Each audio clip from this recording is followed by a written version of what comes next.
Bonjour, je m'appelle Christophe Brosson, je suis kinésithérapeute et je vais vous parler aujourd'hui de la prise en charge de l'hyperventilation en situation d'effort, qui est une tendance à ventiler en excès pour une demande métabolique donnée.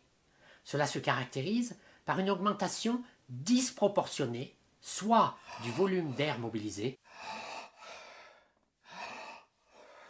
soit de la fréquence respiratoire, qui ne doit guère excéder les 40 respirations par minute.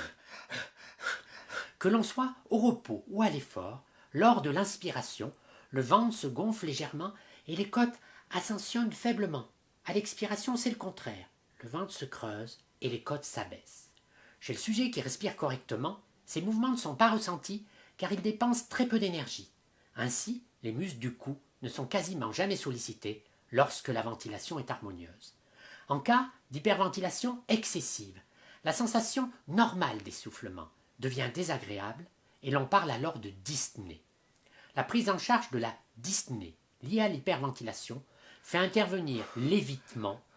L'évitement consiste à ralentir sa vitesse ou à diminuer la longueur de son pas ou de sa foulée dès que l'on commence à ressentir soit l'emballement de la fréquence respiratoire, soit la mise en tension des muscles du cou consécutive à un effort inspiratoire trop important. Si des difficultés respiratoires persistent toujours à la marche, n'hésitez pas à réduire le coût énergétique en utilisant des bâtons de randonnée ou un déambulateur à roulettes en cas d'insuffisance respiratoire. Soufflez avec les lèvres légèrement serrées. En rentrant le ventre, tout en ralentissant son effort, peut permettre sa poursuite dans de meilleures conditions.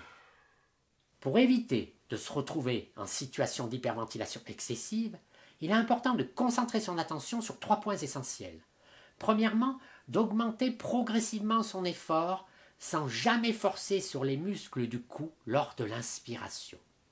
Deuxièmement, de garder une respiration la plus régulière possible sans chercher à la synchroniser avec les mouvements de bras ou de pas.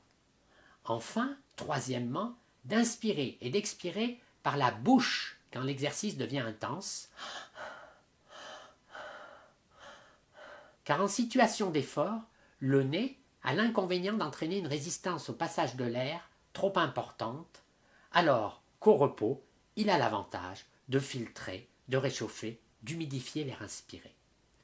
En cas de difficulté respiratoire extrême, pour votre sécurité, il est conseillé de s'asseoir, voire de mettre les coudes ou les mains en appui sur les genoux avant d'adopter une expiration prolongée avec les lèvres pincées.